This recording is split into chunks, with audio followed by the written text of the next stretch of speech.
Hello बच्चों, my name is are के सिंह और आप देख रहे हैं अपना प्यारा सा यूट्यूब चैनल फिजिक्स गुरु। चलिए आज हम लोग इलेक्ट्रोस्टैटिक्स की जो थर्ड एक्सरसाइज है, जिसको बिगिनर बॉक्स के नाम से बुकलेट में दिया हुआ है, तो थर्ड एक्सरसाइज के प्रॉब्लम्स का सॉल्यूशन आपको बताते हैं। बेसिकली ये एक्सरसाइज इलेक्ट्रिक फील्ड पे बेस्ड है और इलेक्ट्रिक फील्ड का बेसिक फॉर्मूला आपको बता दूं पहले एक बार क्या क्या यूज़ करना है इस एक्सरसाइज में। पहला फॉर्मूला है E equals to F upon Q, force vector quantity और इलेक्ट्रिक फील्ड वेक्टर क्वांटिटी। जो एफ का डायरेक्शन होगा वही ई का होगा। दूसरा फॉर्मूला क्या था, इसकी यूनिट क्या होगी, न्यूटन पर कूलम। दूसरा फॉर्मूला था electric field due to point charge, तो ई इक्वल्स टू आपका था K Q upon R square, where K is equal to 1/4 pi epsilon naught equal to 9 into 10 to the power 9। ठीक, newton metre square per coulomb square. ठीक है, तो ये formula हो गया बेसिक। तो इन दोनों फॉर्मूलों का ही यूज़ करना है बेसिकली इस एक्सरसाइज में। तो आज देखिए इस पे क्वेश्चंस जो भी आई थिंक थर्ड एक्सरसाइज में कुल 6 क्वेश्चन दे रखे हैं, तो इसका सॉल्यूशन आपको देखिए समझाते हैं। ठीक है, एक एक करके हम लोग सॉल्व करते हैं। तो पहला क्वेश्चन है, फर्स्ट क्वेश्चन ये दिया हुआ, पहले एक बार मैं रीड कर दे रहा हूँ ताकि अगर आपको नोट करना हो तो नोट भी कर सकते हैं आसानी से। 2 charges of value 2 microcoulomb and -50 microcoulomb are placed 80 centimetre apart. Calculate the distance of the point from the smaller charge where the intensity is 0। ठीक, क्वेश्चन ये दे रखा है आपका कि एक 2 माइक्रोकूलम का चार्ज है, कितने का है, 2 माइक्रोकूलम, 2 माइक्रोकूलम, और दूसरा चार्ज है -50 माइक्रोकूलम। ठीक, and the distance between these 2 charges is 80 centimetre. आपसे ये क्वेश्चन में कहा है calculate the distance of the point where the electric field intensity is 0। अच्छा, क्वेश्चन में स्पेशली कह रखा है कि छोटे वाले चार्ज से डिस्टेंस बतानी कि जहाँ पर इलेक्ट्रिक फील्ड इन दोनों चार्ज की वजह से नेट फील्ड क्या हो, 0। अगर नहीं भी लिखा होता तभी याद करिए मैंने कूलम्स लॉ में आप लोगों को बताया था कि इलेक्ट्रिक फील्ड 0 होने का मतलब क्या हुआ, नेट इलेक्ट्रिक फील्ड 0 होने का मतलब फोर्स 0, क्योंकि अभी आपको बताया गया E equals to F upon Q, तो एफ इक्वल टू क्या होगा, E इंटू क्यू। तो अगर E 0 तो एफ भी 0 होगा। ठीक, तो ऐसा क्वेश्चन कूलम्स लॉ में कराया गया था कि अगर नेट फोर्स निकालना हो कि कहाँ पर 0 होगा जब दोनों चार्ज अपोजिट नेचर के हों, तो ये समझाया गया था कि हमेशा वह न्यूट्रल पॉइंट स्मॉलर चार्ज जो मैग्नीट्यूड का है, जो छोटा वाला चार्ज है, उसी की तरफ होगा। तो इसका मतलब इसमें लिखा हो चाहे ना लिखा हो तब भी हम यही चेक करेंगे। ठीक है, तो इस पॉइंट पर देखिए, मान लीजिए इस पॉइंट पे यहाँ से r डिस्टेंस पे एक पॉइंट ले लिया हमने P। सपोज के लिए यहाँ पर इंटेंसिटी क्या है, 0 है, तो इस पॉजिटिव चार्ज की वजह से इंटेंसिटी किधर होगा, इधर, और इस नेगेटिव चार्ज की वजह से किधर होगा, इधर। तो इसको मान लेते हैं E1, इसको मान लेते हैं E2। दोनों को निकाल लीजिए पॉइंट चार्ज वाला फॉर्मूला अप्लाई करके। अभी आपको बताया है E इक्वल टू के क्यू बाई आर स्क्वायर। दोनों को निकालने के बाद दोनों की इक्वेट कर दीजिए, तो देखिए E1 की वैल्यूज कितनी आएगी, E1 due two plus Q charge, तो ये आएगा के क्यू का मतलब हो गया 2 इंटू 10 टू द पावर -6। इसको माइक्रोकूलम में था, हमने कूलम में चेंज कर लिया। ठीक है, और इधर आपका क्या हो जाएगा, K Q by R square. Distance कितना लिया हमने, मान लीजिए आर ले लिया, तो ये हो गया आर यहाँ इस वाले चार्ज से। और E2 की वैल्यूज़ क्या होगी, E2 की वैल्यूज आपका आ गया, इसको सेंटीमीटर में रहने देते हैं, कोई दिक्कत नहीं है। तो चाहे तो r सेंटीमीटर लिया इधर, तो ये भी सेंटीमीटर में ही रहने देते हैं। और ये हो गया आपका k, दूसरा चार्ज कितना है 50, तो 50 इंटू 10 टू पावर -6 अपॉन कितना हो जाएगा ये 80 प्लस r होल स्क्वायर। यहाँ से देखिए ये डिस्टेंस 80 सेंटीमीटर, r सेंटीमीटर इधर आपने लिया, तो ये आपका दोनों ऐड हो जाएगा। अब E1 इक्वल टू E2 कर लीजिए, E1 equal to E2 for net field is 0। आप चाहते हैं कि नेट फील्ड, दो वेक्टर क्वांटिटी का रिजल्टेंट 0 कब होगा, एक इधर है एक लेफ्ट में है दूसरी राइट में है, तो रिजल्टेंट तभी 0 होगा जब दोनों की वैल्यूज़ क्या हो जाए, बराबर हो जाए। तो इक्वल कर दिया हमने। अब यहाँ देखिए रख लीजिए इसको k into 2 into 10⁻⁻6 upon r square equal to k into 50 into 10⁻⁻6 upon 80 plus r whole square. यहाँ चाहे तो ना चेंज करते अगर इसको माइक्रो कूलम से कूलम में, तब भी काम चल जाता। देखिए क्यों, क्योंकि दोनों तरफ से ये वैसे भी कैंसिल हो जाएगा। देखिए ये कैंसिल हो गया, k कैंसिल हो गया, और ये 50 और ये कैंसिल हो जाएगा, 25 आ जाएगा। ठीक, क्रॉस मल्टीप्लाई कर लिए तो 25r square equal to 80 plus r whole square, taking square root of both side. दोनों साइड में स्क्वायर रूट लेंगे तो यहाँ कितना आ जाएगा, 5r is equal to 80 plus r। आगे देखिए इस r को लेफ्ट में ले आइए तो 5r minus r equal to 80, तो ये कितना हो जाएगा, 4r इक्वल टू 80। ठीक है, तो r इक्वल टू कितना आ जाएगा यहाँ से 20 सेंटीमीटर। इसका मतलब ये हुआ कि यहाँ से जो स्मॉलर चार्ज है इससे लेफ्ट में जो पॉइंट P है इसकी डिस्टेंस कितनी आ गई, 20 सेंटीमीटर। 20 सेंटीमीटर पे ये पॉइंट होगा जहाँ पर electric field, net electric field दोनों चार्जेस की वजह से क्या हो जाएगा, 0। समझ में आ गया, नोट करिए इसको।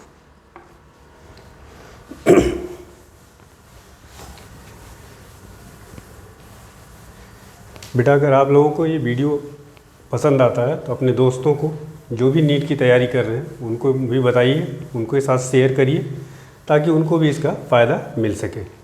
ठीक है, देखिए आगे बढ़ते हैं। क्वेश्चन नंबर 2 है। क्वेश्चन 2 है, charge particle of mass 2 mg। एक चार्ज पार्टिकल है जिसका मास दे रखा 2 mg, मतलब 2 इंटू 10 टू द पावर कितना हो जाएगा, मिलीग्राम में। ये तो ग्राम में होता तो कितना होता, केजी में कन्वर्ट करते तो -3, और मिली का मतलब कितना हो गया 10 टू पावर -3, तो ये हो जाएगा 10 टू पावर -6 kg। ठीक है, नेक्स्ट क्या दिया हुआ एक बार क्वेश्चन रीड कर दूँ। A charge particle of mass 2 milligram remains freely in air in electric field of strength. Electric field कितना दे रखा, E 4 Newton per coulomb, directed upward direction में। ठीक है, calculate the charge and determine its nature. G आपको 10 दे रखा है। Calculate the charge and determine its nature. ठीक है, देखिए पहली चीज़ तो ये, एक चार्ज पार्टिकल, ध्यान से समझिए, एक चार्ज पार्टिकल है जिसका मास दे रखा है ये आपको, ऐसे इलेक्ट्रिक फील्ड में रखा है जो अपवर्ड है। ठीक है, और G की इतना दे रखा, और ये एयर में बैलेंस है। पहली चीज़ तो इस पर एक फोर्स mg नीचे लगना ही लगना है। ठीक है, इसकी वैल्यूज़ कितनी है, 2 इंटू 10 टू पावर -6 इंटू 10, तो ये हो जाएगा 2 इंटू 10 टू द पावर -5। अब ये इलेक्ट्रिक फील्ड किधर लगी, अपवर्ड, और यह चूँकि इक्विलिब्रियम में, बैलेंस पोजीशन में है, इसका मतलब इलेक्ट्रिक फील्ड किधर लगना चाहिए, ऊपर, और इलेक्ट्रिक फील्ड का डायरेक्शन भी ऊपर दे रखा है। इसका मतलब ये जो चार्ज पार्टिकल है वो कैसा होना चाहिए। देखिए आपको बताया गया कि किसी भी इलेक्ट्रिक फील्ड में अगर कोई चार्ज पार्टिकल है तो उससे फोर्स जो लगता है वो फील्ड के डायरेक्शन में लगता है। आप चाहते हैं कि फोर्स ऊपर लगे तभी mg बैलेंस होगा, इसका मतलब, और फील्ड दे रखा ऊपर, तो इसका मतलब ये जो चार्ज पार्टिकल होगा यह, इसका नेचर पॉजिटिव होगा। ठीक, तो नेचर निकालना था, पता चल गया। और दूसरा क्या कैलकुलेट करना था इसमें, आई थिंक चार्ज की वैल्यूज कैलकुलेट कर, हाँ चार्ज कैलकुलेट करना था। ठीक है, तो इसमें कुछ करना नहीं है, दोनों फोर्सेज को बैलेंस कर दीजिए। और E इक्वल टू क्या आ जाएगा बेटा आपका, ये आपने पढ़ा F/Q, तो F इक्वल टू क्या हो जाएगा, Q इंटू E, बैलेंस कर दीजिए आप। तो since charge particle is in equilibrium, hence QE बराबर mg। Q आपको कैलकुलेट करना है, तो ये हो जाएगा mg अपान E। m कितना दे रखा है, mg तो आपने निकाल ही लिया है, 2 इंटू 10 टू द पावर -5, और E कितना दे रखा है आपका, देखिए 4, तो ये कितना हो जाएगा 1/2 मतलब 0.5, 0.5 इंटू 10⁻⁻5, या इसको ले सकते हैं आप 5 इंटू 10⁻⁻6। क्या आएगी यूनिट इसकी? कूलम, या इसको क्या ले सकते हैं 5 माइक्रो कूलम। ठीक है, तो ये आपका चार्ज हो गया। समझ में आ गया बेटा? नोट करिए, बहुत ही आसान सवाल।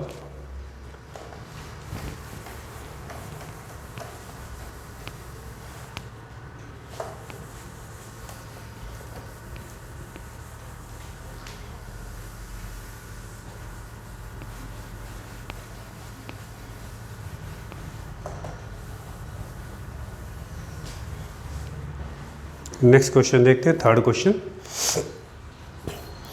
How many electrons should be added or removed, how many electrons should be added or removed from a neutral body of mass 10 milligram so that it may remain stationary in air in electric field of strength 100 Newton per coulomb directed upward. Same type का question है। Electric field किधर है? Upward है। ठीक, electric field upward है। E equal to दे रखा है 100 Newton per coulomb. ठीक, G आपको इस क्वेश्चन में भी 10 दे रखा है, मीटर पर सेकंड स्क्वायर। आगे क्या कहा है? How many electrons should be added or removed from a neutral body of mass 10 mg। ये एक बॉडी है, इसका मास कितना दे रखा है 10 mg, तो 10 इंटू 10⁻⁻6 क्या आ जाएगा? kg आ जाएगा। अभी जैसे पिछले क्वेश्चन में कन्वर्ट किया था 10 mg दिया हुआ था, है ना।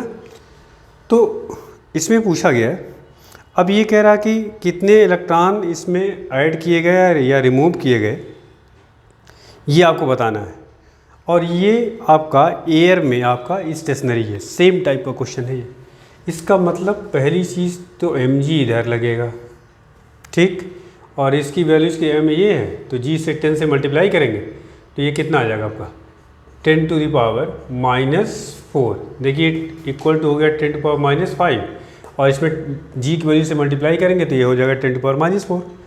तो इतना आपका हो गया। ठीक, अब ये charge particle, same question, mg नीचे, ये बैलेंस तभी होगा जब इलेक्ट्रिक फील्ड किधर है? इलेक्ट्रिक फील्ड ऑलरेडी दे रखा अपवर्ड, इसका मतलब चार्ज पार्टिकल कैसा होना चाहिए? पॉजिटिव। अब दूसरी चीज़ ये है, न्यूट्रल बॉडी पॉजिटिवली चार्ज कब होगी? जब इसमें इलेक्ट्रॉन दिया जाएगा, इलेक्ट्रॉन निकाला जाएगा। जाहिर सी बात है, इसमें से जब इलेक्ट्रॉन रिमूव किए जाएंगे, तो आपसे पूछा गया है कि कितने इलेक्ट्रॉन इसमें से रिमूव किए गए। ठीक है, अब इसको आप सीधे सीधे क्या करिए, पहले तो चार्ज निकाल लीजिए। मान लीजिए इसमें चार्ज Q है, और फिर उसके बाद क्वांटाइजेशन ऑफ चार्ज आपने पढ़ा Q equal to N into E, तो वहाँ से आपको N की वैल्यू निकल जाएगी। तो Q निकालना तो अभी पिछले क्वेश्चन में हम लोगों ने किया ही है, उसी तरीके से Q निकालिए और फिर क्वांटाइजेशन ऑफ चार्ज से इसको सिंप्लीफाई कर लीजिए। देखिए कैसे करेंगे। Electric force equal to gravitational force. Electric force कितना? Gravitational, gravity, force of gravity, Fe की वैल्यूज क्या हो जाएगी Q इंटू E, और ये हो गया आपका mg, तो आपका Q इक्वल टू हो जाएगा mg अपॉन E।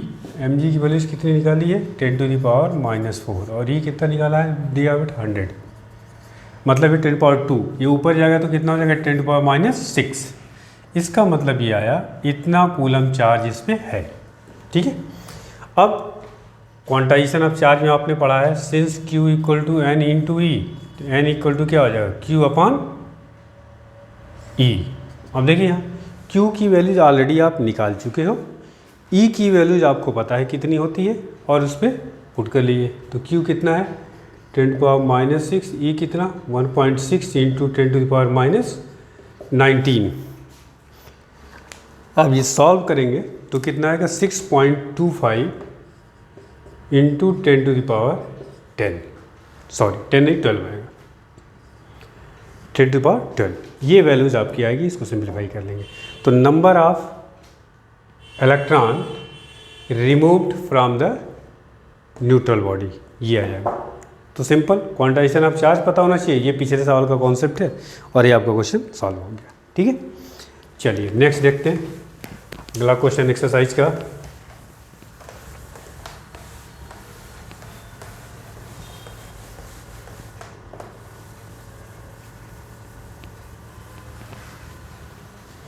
अगले क्वेश्चन में पढ़ते हैं बेटा, मार्कर में लग रहा है इंक आज कम है।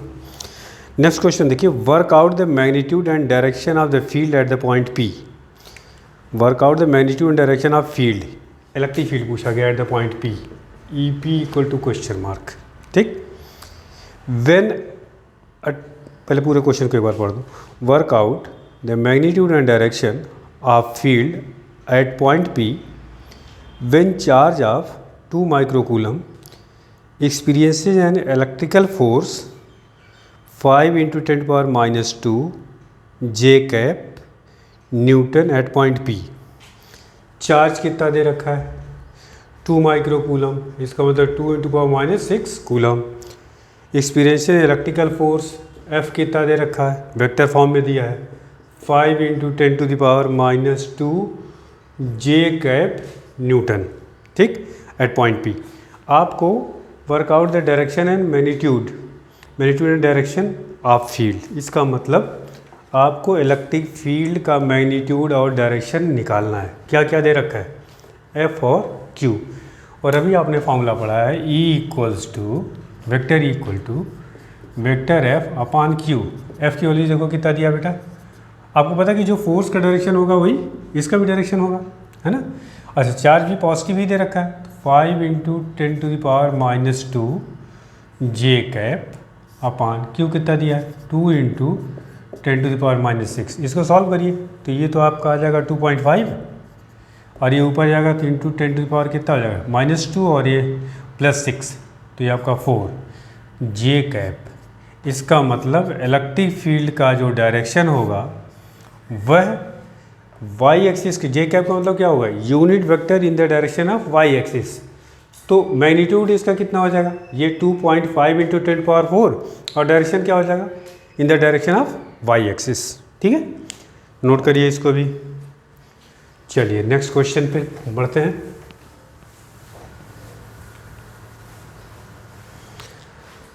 अगला क्वेश्चन देखिए क्या है, पूरे क्वेश्चन को एक बार रीड करूं। 2 charges 4 microcoulomb and 36 microcoulomb are placed 60 centimetre apart. At what distance from the larger charge the electric field intensity is 0। 4 microcoulomb एक चार्ज है, दूसरा आपका क्या है? 36 माइक्रोकूलम, 36 और 4 माइक्रोकूलम, और इनके बीच की जो डिस्टेंस दे रखी है वो दे रखी है 60 सेंटीमीटर। ठीक है, और आपसे कहा है eight what distance from larger charge. आपका क्वेश्चन ये है कि बड़े वाले चार्ज से कितनी, बड़ा वाला चार्ज ये है, इससे कितनी दूरी पर इलेक्ट्रिक फील्ड इंटेंसिटी 0 होगी। अब आप देखिए, आपके लिए कन्फ्यूजन कि इधर पॉइंट लेंगे P या पॉइंट इधर लेंगे। इस वाले चार्ज से कह दिया कि बड़े वाले चार्ज से बताना आपको, तो इधर लेंगे किधर? तो आपको जाना पड़ेगा कूलम्स लॉ वाले चैप्टर में, मैंने आपको वहाँ बताया था। सीधे सीधे मैंने क्या कहा, electric field, net electric field वही 0 होगा जहाँ पे फोर्स क्या होगा? 0 होगा। फोर्स जब आपको बताया कि दोनों चार्ज सिमिलर होते हैं, तो ध्यान रखिएगा हमेशा जो नेट फोर्स है वह दोनों चार्ज को ज्वाइन करने वाली लाइन पर बीच में कहीं पे हो सकता है कि फोर्स 0 हो। तो इधर तो सोचने का कोई मतलब ही नहीं, इसका मतलब जो पॉइंट अननोन पॉइंट है वो इधर होगा। तो ध्यान रखिएगा, बाहर नहीं होगा, नहीं तो आप इधर सोचने लगे क्वेश्चन गलत हो जाएगा। और इसके लिए आपको कूलम्स लॉ में बाकायदे मैंने इक्विलिब्रियम प्रॉब्लम कराई है, इक्विलिब्रियम प्रॉब्लम का ही केस है ये। मान लीजिए ये डिस्टेंस r मान लेता हूँ। ठीक, अब आपको बेसिकली r निकालना। अच्छा, इस चार्ज से ये डिस्टेंस r है, तो इधर से कितना हो जाएगा आपका? देखिए 60 सेंटीमीटर दे रखा है, ये तो चार्ज है, 60 - r। ठीक है, सॉल्व करते हैं, दोनों तरफ से फील्ड निकालते हैं। इस चार्ज की वजह से फील्ड इधर होगा और इस चार्ज की वजह से फील्ड इधर होगा। तो मान लेते हैं इसको ले लेते हैं E1 और इसको ले लेते हैं E2, दोनों निकालिए और दोनों को क्या कर दीजिए? इक्वल कर दीजिए, और आपका आ जाएगा। तो E1 की वैल्यूज़ ये हो जाएगी K और Q का मतलब 36 माइक्रोकूलम को कूलम में चेंज करिए चाहे ना करिए, वो कैंसिल हो जाएगा। ठीक है, तो 36 ही रहने देते हैं। अपॉन ये वाली डिस्टेंस कितनी है आपकी, हम लोगों ने लिया R, और E2 कितना हो जाएगा बेटा? K × 4/60 - R square. तो नेट फील्ड पॉइंट P पर 0 तभी होगा जब E1 और E2 की वैल्यूज़ क्या हो जाए? इक्वल हो जाए। तो इक्वल कर देते हैं, तो E1 इक्वल टू E2, तो आपका आएगा K into 36 upon R square equal to K into 4 upon 60 minus R whole square. K cancel हो गया,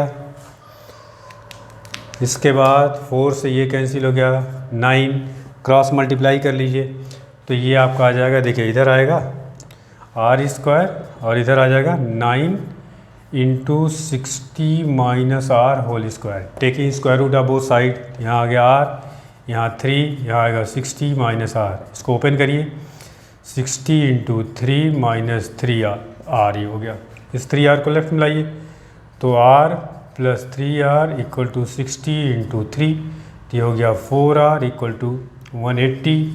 तो r इक्वल टू क्या हो जाएगा 180/4 और ये आ जाएगा कितना 45। तो r इक्वल टू कितना आ गया 45 सेंटीमीटर। समझ में आ गया? इस क्वेश्चन में कुछ नहीं, सिंपल है एकदम। लेकिन हाँ, ये अगर आप कूलम्ब्स लॉ को, इक्विलिब्रियम प्रॉब्लम को पढ़े होंगे तो आपके लिए क्वेश्चन बिल्कुल आसान है। ठीक है, नोट करिए।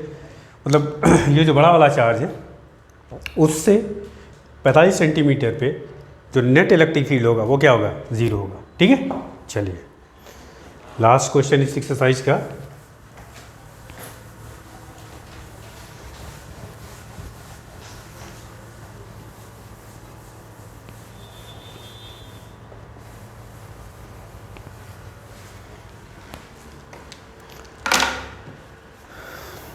पहले फिगर दिया हुआ क्वेश्चन में, उस फिगर को ड्रॉ कर देता हूँ, तब क्वेश्चन को मैं रीड करता हूँ बेटा। ठीक है, देखो फिगर दिया हुआ, एक यहाँ चार्ज है, एक चार्ज यहाँ है और एक इसके मिड पॉइंट पे चार्ज है यहाँ पे। इस चार्ज की वैल्यू -√2 माइक्रोकूलम है, ये भी आपका -√2 माइक्रोकूलम है और ये 2√2 है, 2√2 माइक्रोकूलम। ये डिस्टेंस 1 मीटर, ये भी आपका 1 मीटर है ना। और इससे, इस मिड पॉइंट से 1 मीटर की डिस्टेंस पर एक पॉइंट है यहाँ पे। कितने डिस्टेंस पे ये 1 मीटर पॉइंट है P आपका। ये इस पॉइंट पर आपसे कहा है, आप क्वेश्चन में रीड कर रहा हूँ, 3 charges of respective values -√2 microcoulomb, 2√2 microcoulomb and -√2 microcoulomb are arranged along a straight line as shown in the figure. Calculate the total electric field intensity due to all the 3 charges at the point P. आपको calculate क्या करना है, इस point P पर electric field calculate करना, net field कितना होगा। तो इस चार्ज से निकाल लें, इस चार्ज से निकाल लें और इस चार्ज से, तीनों चार्ज से पहले हम फील्ड निकाल लें और तीनों को फिर क्या कर लिया है, वेक्टरली ऐड कर लिया जाए, सिंपल। तो सबसे पहले तो ये डिस्टेंस मेरे को चाहिए। तो देखिए ये 1 मीटर है, ये 1 मीटर है, तो ये डिस्टेंस पाइथागोरस थ्योरम से कितनी हो जाएगी, √2। और ये वाली कितनी हो जाएगी, ये भी √2 मीटर हो जाएगा। डिस्टेंस तो निकल गई। अब अगर इस चार्ज की मैं बात करूँ, इस चार्ज के लिए, इस चार्ज की वजह से पॉइंट P पर जो फील्ड का डायरेक्शन होगा, जो पॉइंट P है, नेगेटिव चार्ज है तो टूवर्ड्स द नेगेटिव चार्ज इधर मान लेते हैं इसको E1, और ये भी नेगेटिव है, इसकी वजह से इधर मान लेते हैं ये E2। हालांकि दोनों डिस्टेंस सेम है, चार्ज का मैग्नीट्यूड सेम है, सिर्फ डायरेक्शन अलग आएगा, बट मैग्नीट्यूड क्या आएगा, E1 और E2 का सेम आएगा। ठीक है, ये पॉजिटिव चार्ज है, इसकी वजह से क्या होगा, इस पॉइंट पर इधर होगा इलेक्ट्रिक फील्ड, मान लेते हैं इसको E3। ठीक, अब देखिए इसका, अच्छा ये एंगल कितनी है, देखो यहाँ ये आपका 90 डिग्री है कि नहीं है। ये साइड 1 और ये साइड कितनी है, √2 है।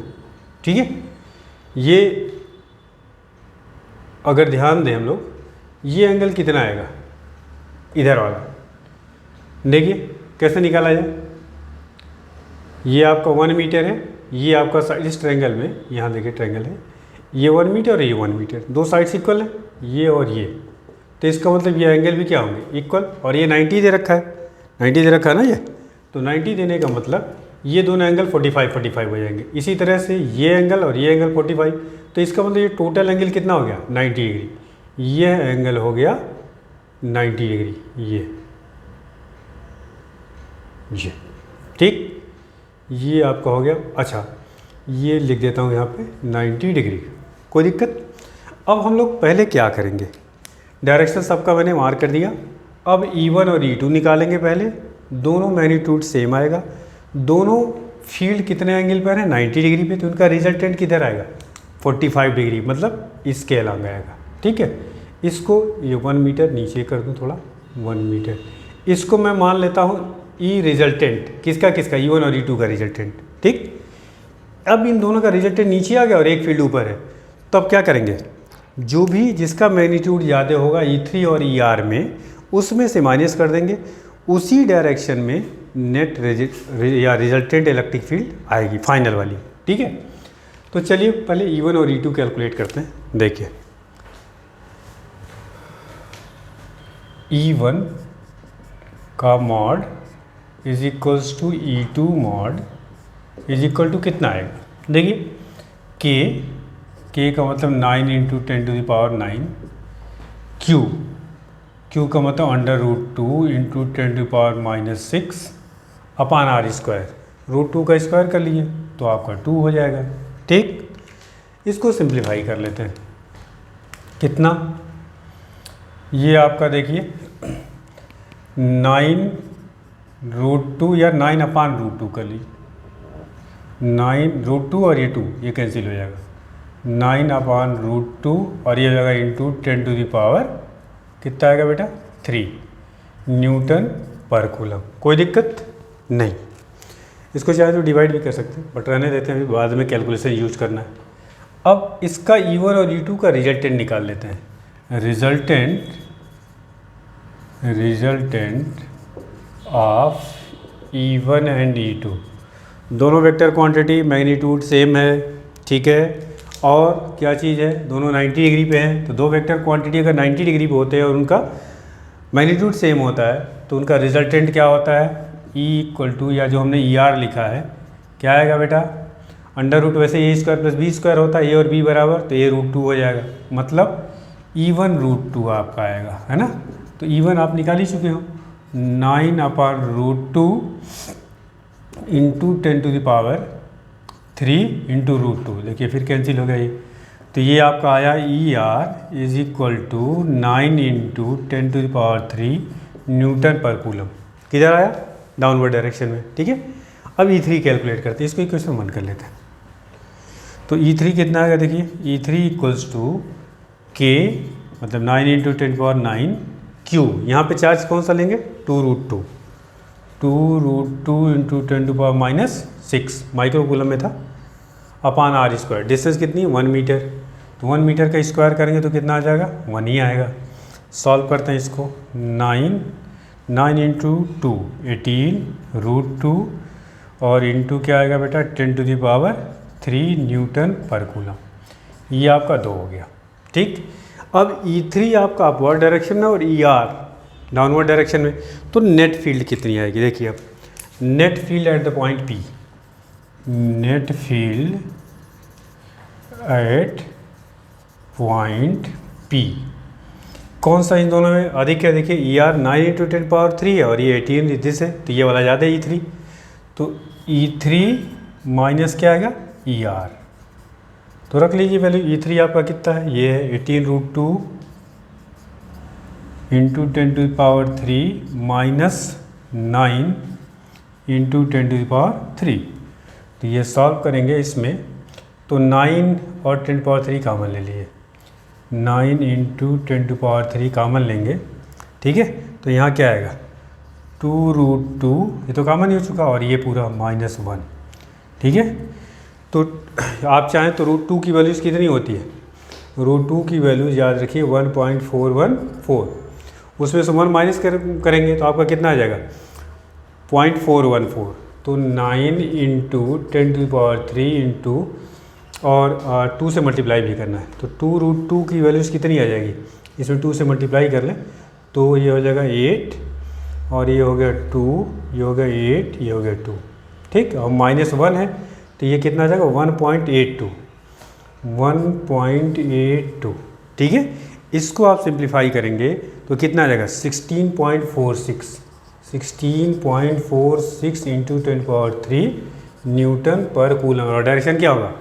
Upward direction, upward. समझ में आ गया?